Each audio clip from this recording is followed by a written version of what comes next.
What is going on, guys? In today's video I will show you the top 3 best Warbringer builds in Path of Exile 2. In this guide I will give you a quick overview of the best setups. Then I will explain what skill gems and upgrades should you focus on. Then as well we'll see what is the best gear and how to get it for both leveling and any game. And then finally we will go over the passive tree, attributes, your skill rotations, and even what Atlas passive should you use, so we would be able to get the highest damage possible and much more. If you are looking for these builds on the website, then click my link in the description or the pinned comment.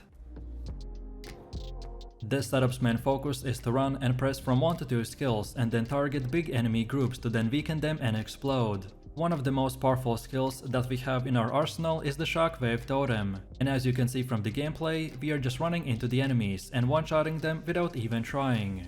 Also, our ancestral warrior totem and the scavenge plating makes the most out of this by effectively extending the damage of this hit many times over, in order to kill big targets like the bosses or tanky rare monsters. Of course, like most melee builds, the armor explosion was nerfed, but our particular setup wasn't impacted as much as other melee builds, so currently this is by far one of the best warrior builds in the game. If you are looking for a powerful auto AoV machine to target enemies and delete them in split seconds, then this is the one for you. So let me show you the build, and for the main class I have chosen to go with the warrior, and our ascendancy is the Warbringer. Then for the first skill we have the Mage Strike with the support gem called the Rage, Armor Explosion, Magnified Effect, and the Primal Armament. And even after the new changes on how the armor breaker works, the Mage Strike still works perfectly fine, as long as you use it with the cultist Great Hammer. Then second we got the Shockwave totem with Inspiration, Close Combat, and Overpower. Then next we got the Scavenge plating with the Precision, Vitality, and Clarity. Next we have the Ancestral Warrior totem with the Sunder, Super Critical, and Overabundance. Next up we have the Time of the Need with Fast Forward, Herbalism, and Clarity. And finally, for the last one we are using the Hammer of the Gods with Fist of War, Concentrated Effect, Exploit Weakness, and Heft. Most of this setup is structured around using the Shockwave totem and the Mage Strike to delete enemies in split seconds, so we use gems and skills that will support and increase their size and damage, while the rest are powerful buffs and utility skills that usually get activated in the background.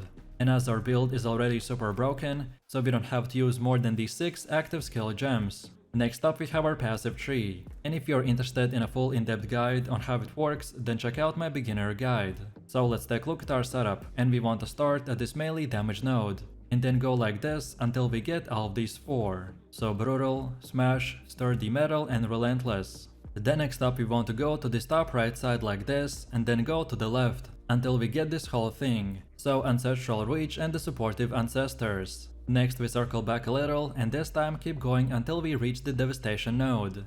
Then next up we keep going and take the right side, and then keep going more until we get both of these, so Carving Earth and Hardened Wood. Then now keep moving forwards until the end, and from here we want to get both of these totem nodes. Which side you choose first doesn't really matter as long as you get both of them.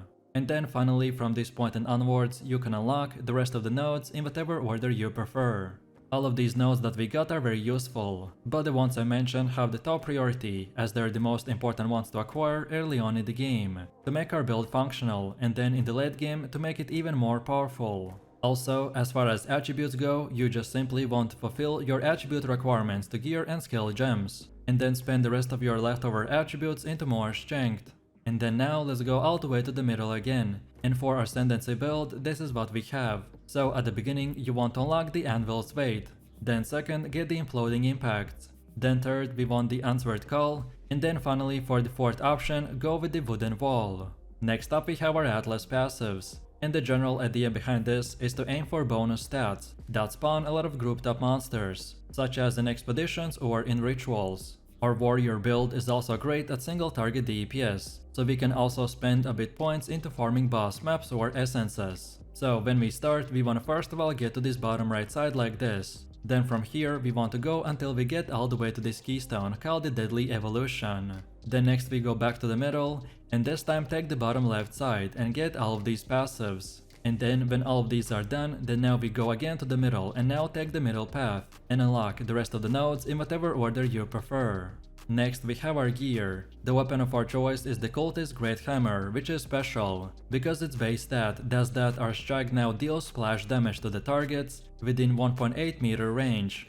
And as I said, after the new changes to how the armor breaker works, the mace strike will now still work perfectly fine. But you specifically have to use this weapon, or otherwise switch the mace strike skill for something different like the Stampede. And then for bonus stats, we want increased physical damage, more armor, and more levels of all melee skills. Then for the helmet we have the Warrior Great Helm with armor. And for more we want max life, more accuracy, more intelligence, and fire resistance. Then for chest we have the advanced full plate with armor. And for more we need max life, armor, and cold resistance. Then for the belt we have the Rawhide belt with 20% quicker flask recovery. And for bonus stats we want max life, more armor, and +2 to charm slots. Then for gloves we got the Interested gloves with energy shield. And for more we need max life, max mana, and more levels to all melee skills. Then for boots we're using the advanced bronze greaves with armor. And for more we for sure want increased movement speed, and then also max life and resistances like cold and fire. Then for our first ring we got the ruby ring with fire resistance. And for more we'd want add physical damage, more intelligence, and lightning resistance. While on the second one we have the topaz ring with lightning resistance. And for more we need max life, max mana, more strength, and chaos resistance. And then finally for the amulet we got the crimson amulet with life regen per second. And for more we want max life, more armor, more dexterity, and fire resistance. No matter which gear you choose, just at least try to get 75% resistance cap on all 4 elements. This is a starter setup, which should be more of an example of what stats and prefixes to look for. Then next we have runes. And now finally, let's quickly take a look at how this build will work. And to be honest, because of our setup, this build will be extremely powerful, no matter in what order you use your skills. But if you're interested in the most optimized damage rotation, then here it is. So for both clearing and bossing, you want to place down your Shockwave totem, and Ancestral Warrior, which is linked with the Sunder totem. And then you can also use the Mace Strike to get a bit of extra damage in, and then later to generate Rage as well. And finally, when you are at high tier maps and at the full endgame, you'll also be wanting to use the Hammer of the Gods on stunned bosses. But since it relies on having more than just plus levels to all melee skills on your weapon, so it might not deal as much damage for you as it does for other builds. And that's why our main objective will be to focusing on crazy AoE damage and less at single targets. This setup's main focus is to scale Ignite from our attacks and target big enemy groups, to then set them on fire and explode. And one of the most powerful skills that we have in our arsenal is the Hammer of the Gods, which does incredible amount of single target damage with no element penalty. So Ignite makes the most out of this, by effectively extending the damage of this hit many times over, in order to destroy big targets like the bosses or tanky rare monsters. Ignite effect does damage based on the size of the hit that has been generated. And of course, like most melee builds, the armor explosion was nerfed. But as our main focus is on fire, so our particular setup was not impacted as much as other melee builds. And currently, this is by far the best warrior build in the game. If you are looking for a powerful single target and AoE fire build, then this is the one for you. So let me show you the build, and for the main class I have chosen to go with the warrior, and our ascendancy is the Titan. Then for the first skill we have the Hammer of the Gods with support gems such as the Heft, Fire Infusion, and the Primal Armament. Then second we got the Leap Slam with the Jagged Ground, Holy Descent, and Fire Exposure. Then next we got the Bone Shatter with the Impact Shockwave, Execute, and Eternal Flame. Next we have the Perfect Strike with the Window of Opportunity, Martial Tempo, and the Fire Penetration. Next up we have the Infernal Cry with Premeditation, Corrupting Cry, and the Dazing Cry. Then for one of the last ones we got the Seismic Cry with just the Enraged War Cry. Next we have the Stampede with the Aftershock, Momentum, and the Magnified Effect. Next up we also got the Herald of the Ash with Vitality, Clarity, and the Fire Mastery. And finally, for our last one, we have the Overwhelming Presence with Cannibalism and the Herbalism.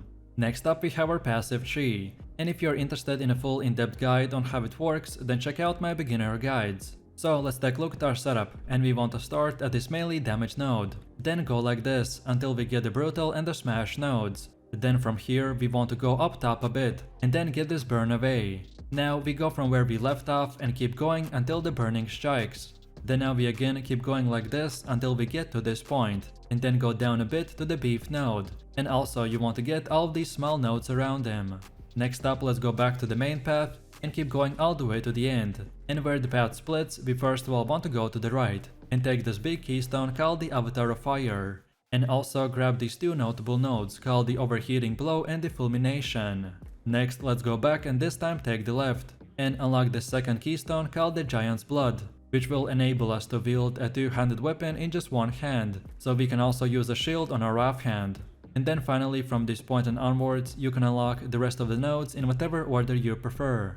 All of these nodes that we got are really good, but the ones I mentioned have the top priority, as they're the most important ones to acquire early on in the game, to make our build functional, and then in the late game to make it even more powerful. Also, as far as attributes go, you just simply want to fulfill your attribute requirements for gear and the skill gems, and then after that spend the rest of your leftover attributes into more strength. And then now let's go all the way to the middle again, and for our Ascendancy build, this is what we have. So at the beginning you want to unlock the Colossal Capacity, then second get the Hulking Form, then next we want to get the Airbreaker, and then finally for our fourth Ascendancy select the Mysterious Lineage, to give ourselves a bit more defense. Next up we have our Atlas passives, and the general idea behind this is to aim for bonus passives that spawn a lot of grouped up monsters, such as in expeditions or in rituals. Our Fire Warrior build also is great at single target DPS, so we can also spend a bit points into the farming boss maps or the essences.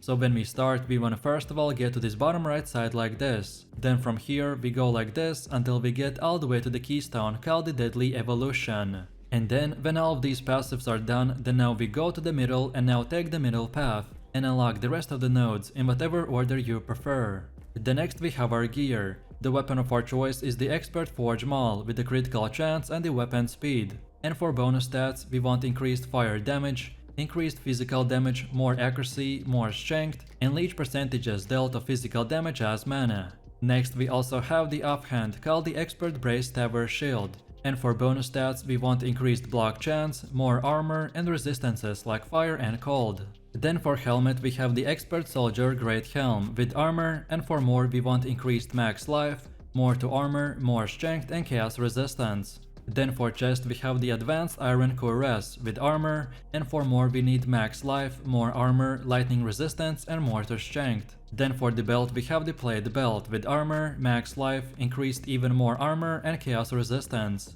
Then for gloves we got the Expert Riveted Mitts with armor, and for more we need max life, increased armor and resistances like fire and lightning. Then for boots we're using the Expert Trim Greaves with armor, and for bonus stats we need as much increased movement speed as possible, and also more armor and resistances like cold and chaos. Then for our first ring we got the Prismatic Ring with plus percentage to all elemental resistances, and for bonus stats we need increased fire damage, percentage to all elemental resistances and cold resistance. While on the second one we got the Ruby Ring with fire resistance, and for more we want to go with max life, increased armor and chaos resistance. And then finally for the amulet we got the Gold Amulet with increased rarity found of the items, and for extras we got more to spirit and more to strength. No matter which gear you choose, just at least try to get 75% resistance cap, and keep in mind that this is just a starter setup, which should be more of an example of what stats and prefixes to look for.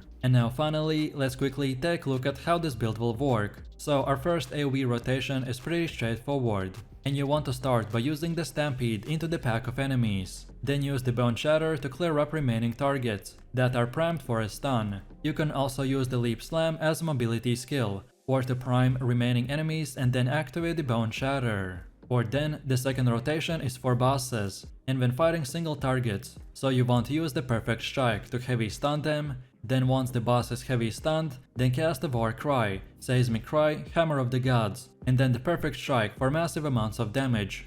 And then from here, just keep our shouts and the Perfect Cry up, until the Hammer of the Gods refresh is needed. And then from here, just rinse and repeat. This setup is a big AoE build which focuses on armor breaking offensively, and then the block defensively. Our main playstyle will revolve around using the Stampede skill, which will charge our character forwards and create patches of jagged ground, which then are exploded when the final slam portion of the ability is executed. By us using the Ancestral Warrior Totem skill with the Jagged Ground support gem, this will create now 2 patches of the Jagged Ground per each use and will also be exploded by the Stampede. So we will be able to basically one-shot huge amount of grouped up enemies. Then also for leveling and mid-game we are going to be using a 2-handed mace and taking the Anvil's weight and the imploding impacts for the first 2 ascensions. While then later, when we have enough strength, we will invest into the Giant's Blood Keystone, which will unlock the ability for us to use a 2-handed weapon in just one hand, so then we can use a shield on our rough hand. So with all of this said, let me show you the build. For main class we have chosen the Warrior, and our ascendancy is the Warbringer. And then for our basic skill we got the Mace Strike with support gems such as the Rage, Close Combat and Maim. Then second we got our most important skill, the Stampede, with support gems like the Momentum, Festafor, Brutality and Stomping Ground. Then next we got the Leap Slam with Martial Tempo, Holy Descent and Culling Strike. Then next we have the Ancestral Warrior Totem with the Rolling Slam, Jagged Ground, Ancestral Urgency and Heavy Swing. Next we have the Scavenge Planting with the Vitality and the Cannibalism. Then next we have the Hammer of the Gods with the Second Wind, Hourglass, Execute and the Concentrated Effect. Then next we got the Seismic Cry with just one support gem, the Premeditation. And finally for the last one we got Attrition with no gems.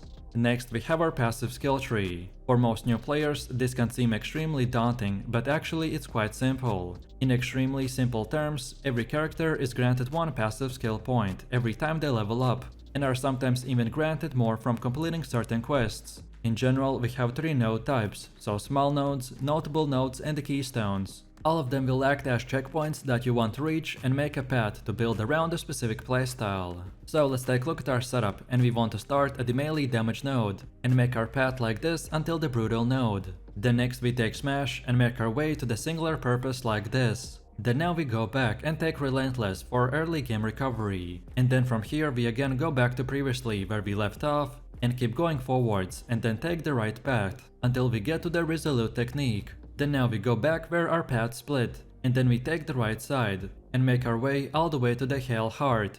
Also, while we are doing this, on our way we can grab the Spike Pit. And then from here, after you get your first ascension into the Anvil's Weight, then now you can begin filling out all the other armor break nodes and all the other nodes that you can see in this tree. And from here there's no specific priority that you should follow.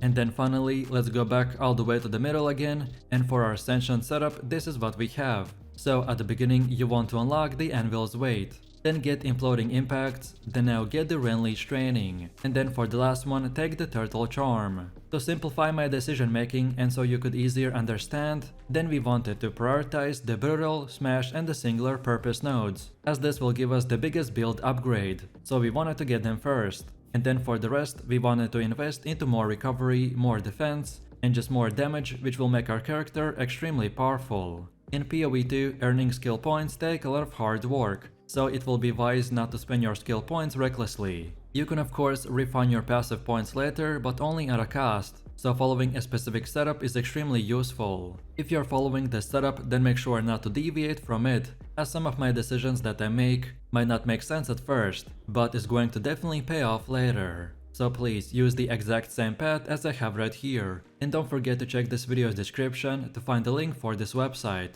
and this should make it easier to follow the path.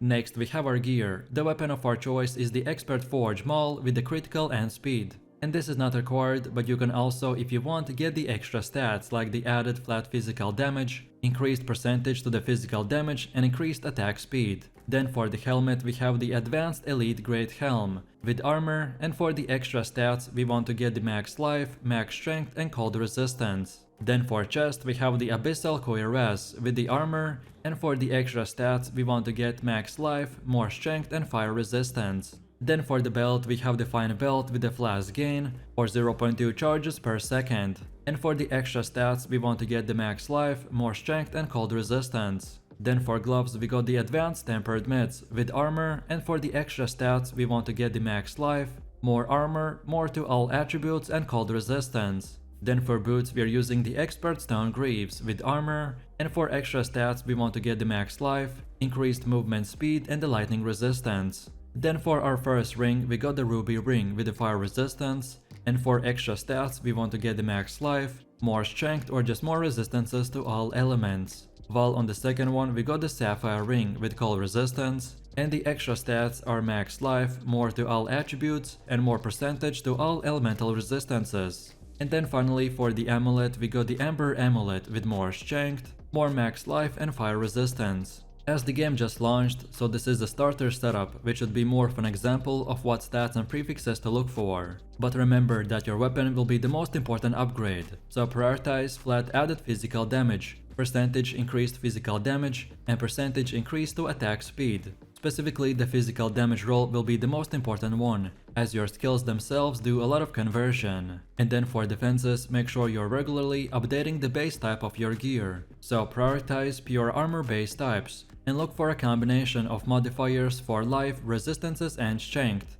Also, movement speed on boots is a good option as well. And now finally, let's quickly take a look at how this build will work. So, we want to start our main rotation by using the Stampede, which will create patches of the jagged ground, which are exploded when the final slam portion of the ability is executed. Then after that we use the Ancestral Warrior Totem, which will create now 2 jagged grounds. And then finally we use the Rolling Slam, which will also explode the Stampede and do massive amounts of AoE damage. Then from here we can use the Leap Slam to reposition and get great recovery because of the Holy Descendant support gem. Then the Hammer of the God skill is our finisher for tankier targets, so use it when the boss is at or below 35% HP, so we could benefit from the Execute support gem. And by the way, if you don't have enough spirit to maintain the Scavenge Planting and the Attrition, then feel free to use the Scavenge Planting during the general gameplay and deactivate it to then activate the Attrition for only against bosses. As you can see, this rotation is pretty straightforward. All you need to do is basically keep spamming the main rotation and use the rest of the filler skills for bosses or depending on the specific fight. So let me know what you think about this setup in the comments below. Now, if you enjoyed this video, then you definitely don't want to miss out my previous build guide, where I showed you even more powerful builds and much more.